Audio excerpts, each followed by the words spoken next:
Perkenalkan, nama saya Indra Panusunan Lumbanturuan dari Fakultas Ekonomi Universitas Negeri Medan. Saya akan menjelaskan tentang manajemen produksi. Di sini saya akan menjelaskan beberapa pendapat dari para ahli tentang pengertian manajemen produksi. Yang pertama, menurut Sofyan As-Sauri.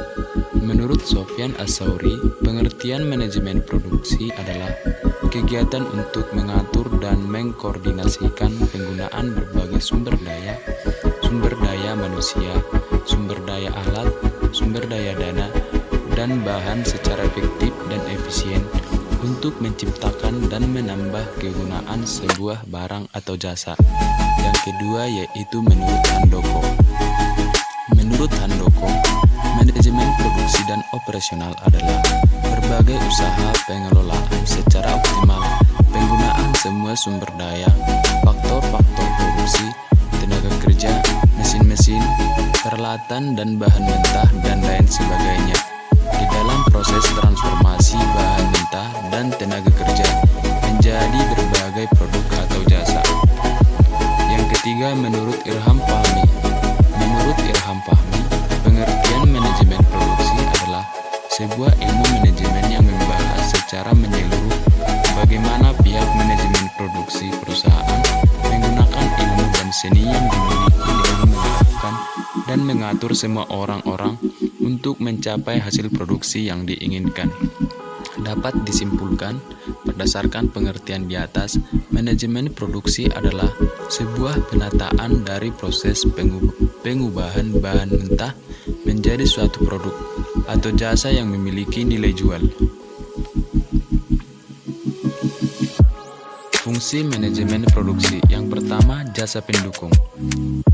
Jasa penunjang di sini adalah sebuah sarana yang digunakan untuk menetapkan metode apa yang akan digunakan dalam produksi, sehingga proses produksi menjadi lebih efektif dan efisien. Jasa penunjang ini acap kali diperlukan dengan tujuan untuk membantu perusahaan agar bisa bersaing secara sehat dengan mengedepankan hasil yang berkualitas. Fungsi yang kedua yaitu proses pengolahan. Proses pengolahan bisa dikatakan ini adalah sebuah metode yang digunakan untuk mengolah produk. Dalam pelaksanaannya, proses ini sangat penting, terutama untuk memanfaatkan sumber daya secara efektif dan lebih efisien. Fungsi yang ketiga yaitu pengendalian atau pengawasan.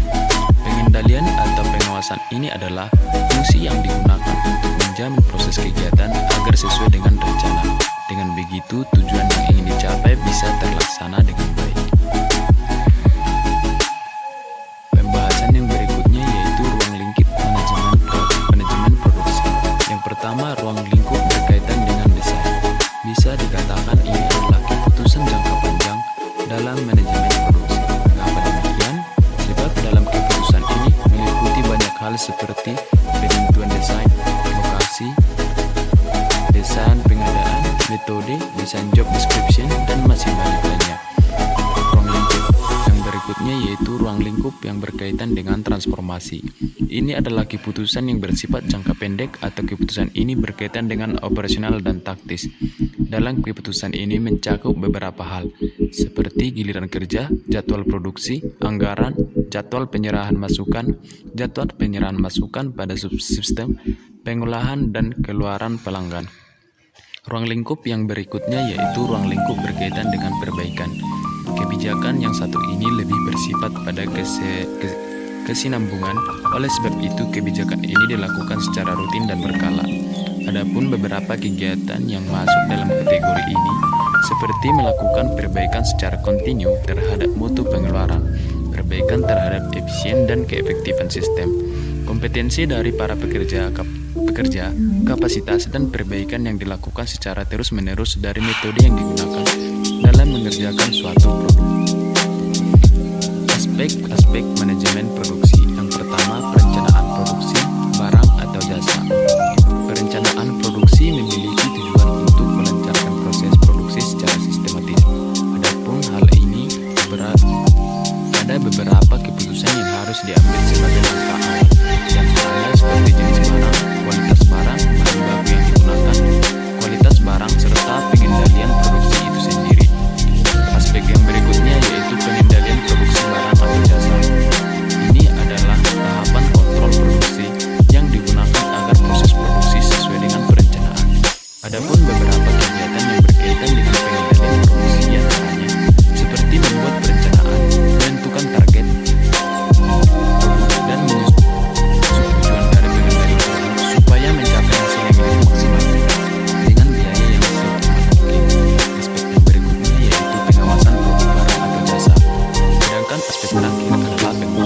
produksi. Tujuan dari pengawasan ini dilakukan agar proses produksi bisa berjalan sesuai dengan yang diinginkan, cepat dan operasionalnya sesuai. Dalam pelaksanaannya, ada beberapa kegiatan yang berkaitan dengan pengawasan produksi, di antaranya menentukan kualitas barang, melaksanakan produksi sesuai jadwal, serta membuat standar. Dapat kami simpulkan, manajemen produksi